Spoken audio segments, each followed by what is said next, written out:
Hello friends, आज हम class 5 my wonderful book of social studies Cordova publication का second chapter start करेंगे।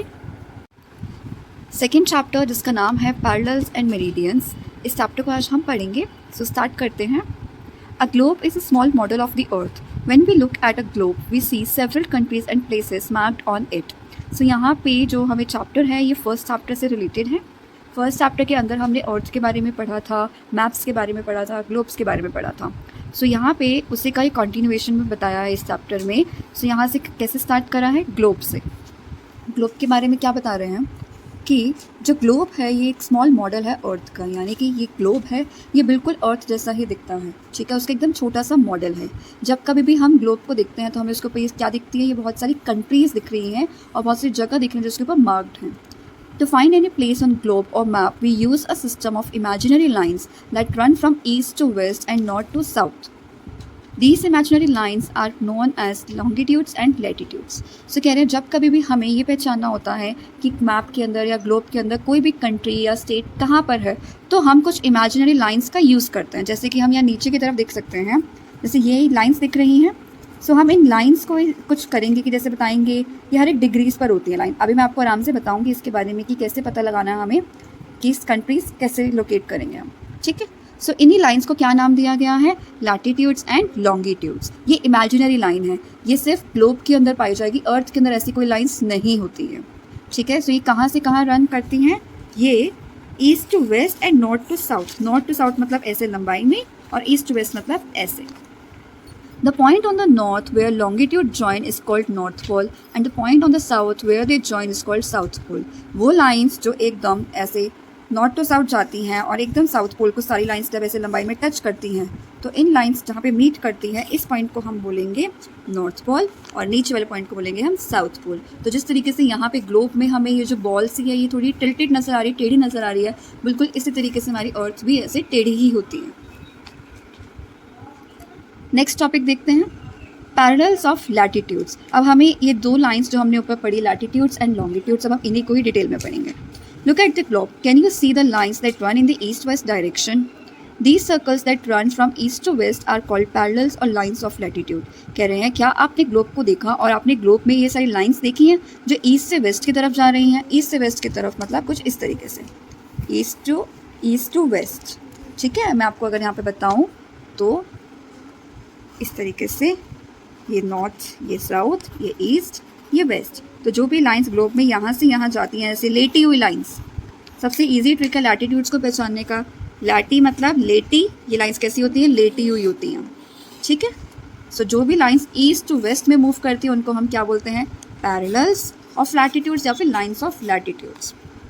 Next, an imaginary line drawn midway between the North Pole and South Pole divides the Earth into two equal parts. This line is the longest line of latitude is known as equator. अब कह रहे हैं इतनी सारी lines के बीच में एक ऐसी भी लाइन होती है जो हमारी अर्थ को दो हिस्सों में बांट देती है। जैसे कि अगर हम यहाँ पर देखें तो ये हमारी अर्थ है और ये सारी लैटिट्यूड्स हैं, लेटी हुई लाइन्स हैं, ठीक है। और वो लाइन जो हमारी अर्थ को एकदम सेंटर से कट कर रही है, लाइक ये वाली लाइन, ठीक है, जिसकी ऐसे अर्थ का एक ऊपर का हिस्सा हो जाएगा और एक नीचे का हिस्सा हो जाएगा, इस लाइन को बोलते हैं हम इक्वेटर। क्या बोलते हैं, equator. The part of the earth from the equator to the north pole is called north hemisphere, northern hemisphere, and the other half from the equator to the south pole is called southern hemisphere. अब जो इसका मतलब ये, जो equator ने जब अर्थ को दो हिस्से में डिवाइड कर दिया, तो जो ऊपर वाला हिस्सा है इसको आप बोलेंगे नॉर्दर्न हेमिस्फीयर, क्योंकि ये नॉर्थ पोल पे, इसके यहाँ पे नॉर्थ पोल है, और नीचे हिस्से को बोलेंगे हम सदर्न हेमिस्फीयर। सो यहाँ पे हेमिस्फीयर का मतलब होता है हाफ सर्कल, ठीक है। सो जैसे कि अगर हम यहाँ पे देखें एक पिक्चर की फॉर्म में, तो ये हमारा सर्कल, ठीक है, ये हमारा इक्वेटर, ठीक है, और ये जो ऊपर का हिस्सा हो गया। अब ये इतने हिस्से को अगर हम देखें तो ये हमारा आधा सर्कल है, ठीक है, और नीचे वाला भी आधा सर्कल है। तो इसको अगर हम मैथ्स में शेप्स की फॉर्म में पढ़ें तो ये होता है हमारा हेमिस्फीयर, ठीक है। ये हेमिस्फीयर और ये दूसरा हेमिस्फीयर, दो हेमिस्फीयर मिलके एक सर्कल बनते हैं, ठीक है। तो जो ऊपर वाला हिस्सा होगा उसको बोलेंगे नॉर्दर्न हेमिस्फीयर और नीचे वाले को बोलेंगे हम सदर्न हेमिस्फीयर। अब पढ़ते हैं आगे, कुछ फैक्ट्स जानते हैं इस पैरेलल्स के बारे में। पैरेलल्स आपने पढ़ा हुआ होगा मैथ्स की क्लास में पैरेलल्स वो लाइंस होती हैं जो मिलती नहीं हैं। इस तरीके से जो लाइंस होती हैं जो कभी भी मिलती नहीं हैं उनको बोलते हैं parallels. There are 181 parallels or lines of latitudes. The equator is the most important of all and is also called Great Circle. All parallels are full circle except North Pole and South Pole that look like points. बहुत important बात यहाँ पे बताई गई है कि total कितने parallels हैं हमारे पास, 181 पैरेलल्स है। यानी कि अगर हम ऐसी बात करें तो हमारी पूरी अर्थ पे ऐसी कितनी लाइन्स है लेटी हुई, 181 लाइन्स हैं। और इन सारी लाइंस में जो सबसे बड़ी लाइन है उसको वो है कौन सी, हमारी इक्वेटर। ठीक है, और इक्वेटर को ग्रेट सर्कल भी कहते हैं। जितनी भी लाइंस की अगर हम बात करें ऐसी लेटी हुई में, वो सब तो पूरे पूरे कंप्लीट सर्कल बना रहे हैं, क्योंकि एक्चुअली में अगर हम बॉल को देखें अर्थ एक बॉल की तरीके से होएगी। ठीक है, इसको मैं आपको एक एग्जाम्पल के थ्रू बताती हूँ। सो यहाँ पे हम देखते हैं, जैसे कि ये मान लेते हैं हमारी अर्थ है। ठीक है, तो अर्थ एक पूरा क्या है, हमारा सर्कल है। ठीक है, तो यहाँ पे जैसे ये एक लाइन आपको दिख रही है, तो ये हो जाएगी जो अर्थ को सेंटर से काट रही है और अर्थ को इक्वल हिस्सों में डिवाइड कर रही है, ये हो जाएगी इक्वेटर, और इसी को ही बोलेंगे हम ग्रेट सर्कल। तो ऐसी कितनी लाइन्स है, ऐसी टोटल 181 लेटी हुई लाइन्स हैं।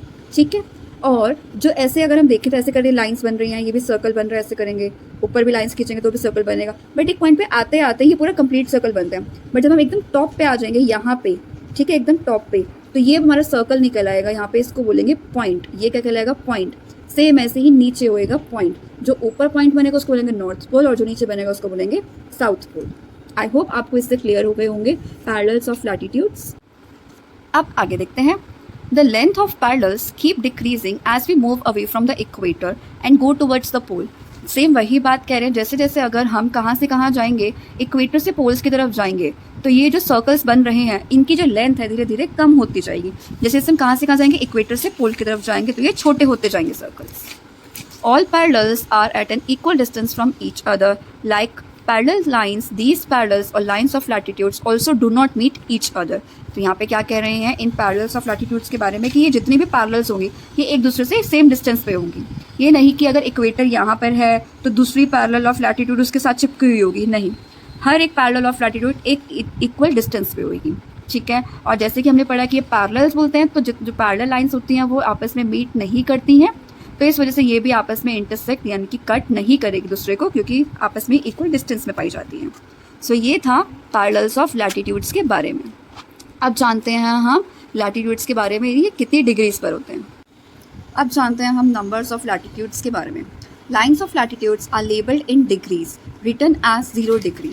तो कह रहे हैं ये जितनी भी जो लैटिट्यूड्स के लाइन्स थी, जैसे कि अगर हम यहाँ पे छोटा सा सर्कल बना के देखें तो ये जो लाइन्स थी लैटिट्यूड्स, ठीक है, ये ऐसे नहीं होती एक्चुअली में, ये ऐसे होती हैं। ठीक है, ऐसे सर्कल्स की फॉर्म में बनती हैं। ओके, तो ये हर एक डिग्री पे होती है। डिग्री मानी कैसे, ऐसे 0 डिग्री से स्टार्ट होती है। तो जो हमारा इक्वेटर है जो सेंटर में होएगा वो 0 डिग्री पे होएगा, और सेम नीचे के साइड में भी नंबर्स चलेंगे 1 से लेकर के, ठीक है, और ऊपर भी 1 से लेकर के नंबर चलेंगे। यहाँ से 0 डिग्री, फिर 1 डिग्री, 2 डिग्री, 3 डिग्री करते करते यहाँ पे आ जाएगा 90 डिग्री, और सेम ऐसे 1 डिग्री, 2 डिग्री, 3 डिग्री ऐसे आके ऊपर भी 90 डिग्री आ जाएगा।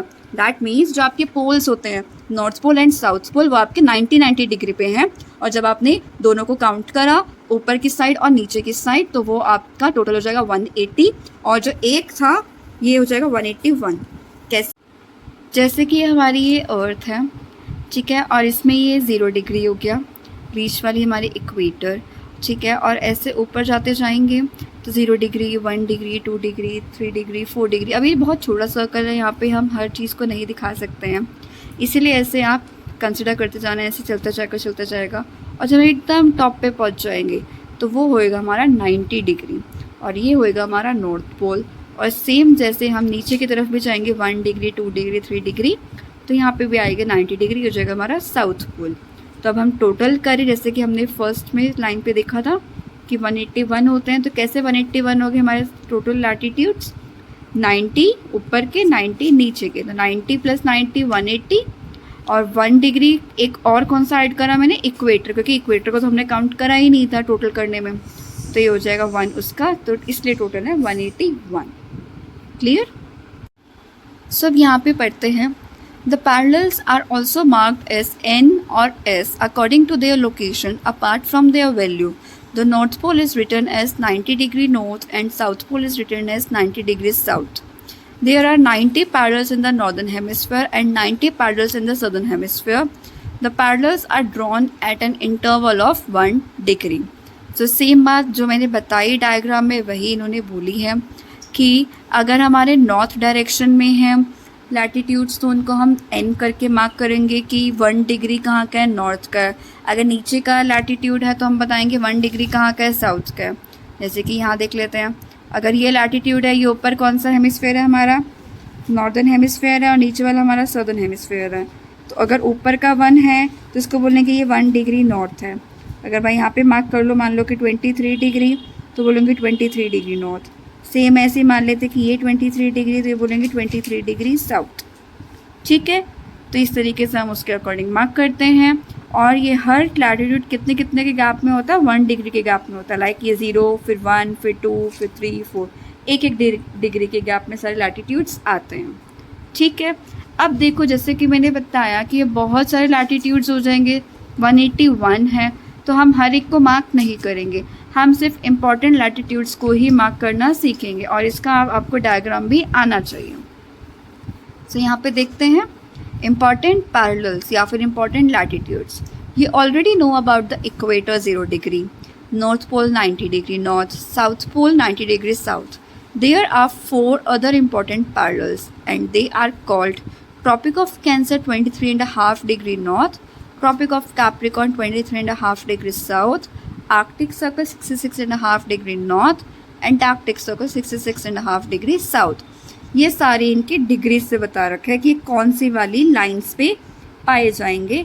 ठीक है, आपको ये इस तरीके से डायग्राम में मार्क करना आना चाहिए.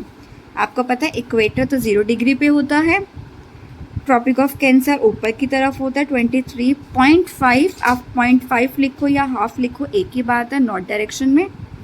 देन उसे थोड़ा सा ऊपर जाओगे 66.5 डिग्री नॉर्थ पे आ जाएगा आर्कटिक सर्कल. देन नीचे आओगे तो ट्रॉपिक ऑफ कैप्रिकॉर्न आ जाएगा 23.5 degree south. And then Antarctic circle 66.5 degree south. तो ये चारों और 4 ये और ऊपर के 3 ये आपके बहुत इंपॉर्टेंट पैरेलल्स है, आपको मार्क करने आने चाहिए. या तो आपको पेपर पे पूरा डायग्राम बनाने को आ जाएगा या फिर आपको मैम मार्क करके देंगे और बोलेंगे इनके नाम बताओ. क्लियर है? अब देख लेते हैं आज का हमने जो टॉपिक पढ़ा है उसके बेसिस पे इसके questions. A seller travels around the earth on which one of the following imaginary lines does he take the longest time to complete the trip. एक सेलर ने कहाँ पे ट्रैवल कर रहा है, अर्थ पे ट्रैवल कर रहा है. कह रहे हैं इसमें से कौन से लाइन्स, ये सारी इमेजिनरी लाइन्स है हमें पता है, इसमें से कौन से लाइन पे उसने ट्रैवल किया होगा कि उसको सबसे लंबा समय लगा. तो हमें पता है सबसे लंबा समय किस पे लगता है, इक्वेटर पे, क्योंकि इक्वेटर हमें पता है कि ये हमारा ग्रेट सर्कल होता है. Next, Which one out of the following latitudes is closer to the equator? इसमें से कौन सा इक्वेटर के पास होगा. अब देखो इक्वेटर के पास साउथ भी है और नॉर्थ भी है. ठीक है, तो 80 डिग्री नॉर्थ तो बहुत ऊपर हो जाएगा एंड 10 डिग्री नॉर्थ इक्वेटर के पास हो जाएगा. साउथ उससे और पास हो जाएगा 50 डिग्री साउथ, तो इस इक्वेटर के पास हो जाएगा 5 डिग्री साउथ.